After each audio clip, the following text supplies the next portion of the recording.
Now, don't get me wrong either. Part of the blessings and the promises of the word of wisdom are health in our navel, and that we'll be able to run and not be weary and walk and not faint.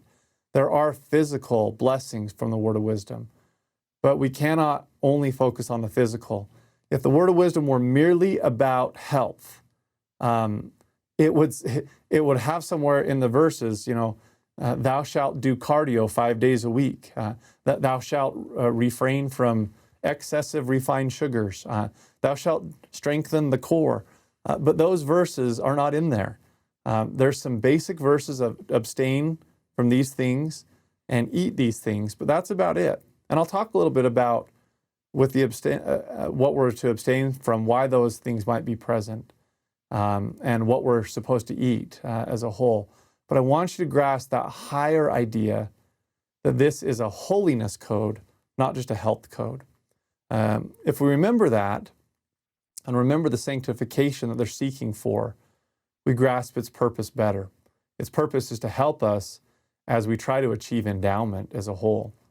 So in that way, it's appropriate that the word of wisdom later, much, much later, will be tied to the temple. What I want you to notice in these blessings is that one blessing will be physical, but then another blessing will be spiritual. Physical, spiritual. Look at verse 18. All saints who remember to keep and do these sayings, walking in obedience to the commandments. Again, obedience, learning these things. Shall receive health in their navel and marrow in their bones. Health, physical. Now spiritual, 19. And shall find wisdom and great treasures of knowledge, even hidden treasures, the things of God, spiritual. Back to physical in 20. And shall run and not be weary, and shall walk and not faint. And now spiritual. And I, the Lord, give unto them a promise, verse 21, that the destroying angel shall pass by them as the children of Israel and not slay them. Amen. I want to end on that last line. It's curious. Is the destroying angel an evil angel, or is it an angel from God? It seems to be sent from God. And it's likely hearkening, that phrase is hearkening to Moses and the children of Israel in Egypt. Remember, how were they designated as covenant Israel, as the children of Israel? Well, they took a lamb, shed its blood, marked it on the lintel and door, posts of the door, and the destroying angel passed by them because they recognized them as, oh, those are God's children. Therefore, they'll be saved. That's God's Israel. The word of wisdom, I want you to understand this, acts to mark us as covenant Israel.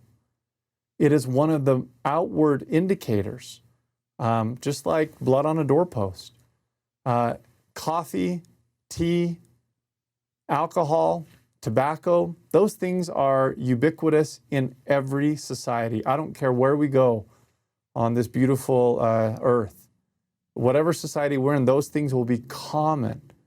So the moment we say, I don't drink coffee or tea, I don't consume alcohol or tobacco, it marks us as peculiar. It marks us as a little different. It marks us as somebody who is set apart from the world. Now, I'm no medical physician. I trust doctors. I trust academics. I trust all those things that are out there. But I really trust God and what He has revealed on this. I don't know, by the way, if coffee or tea is or isn't ultimately good or bad for your body. But I do know that if God, and just like how I don't know with Moses, the Lord said, don't eat shellfish. Don't eat shrimp.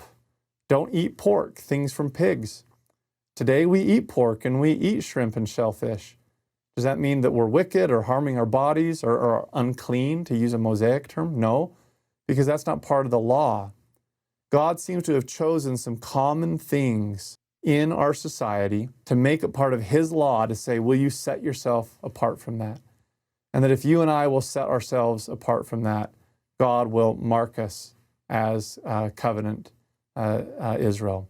I end this video by sharing my testimony that the word of wisdom will not only bless you and me physically, because God has marked it to bless us physically and spiritually, but it'll bless us spiritually too. And not only will help us be healthier, which I believe, but it will also, more importantly, perhaps, help us be holier.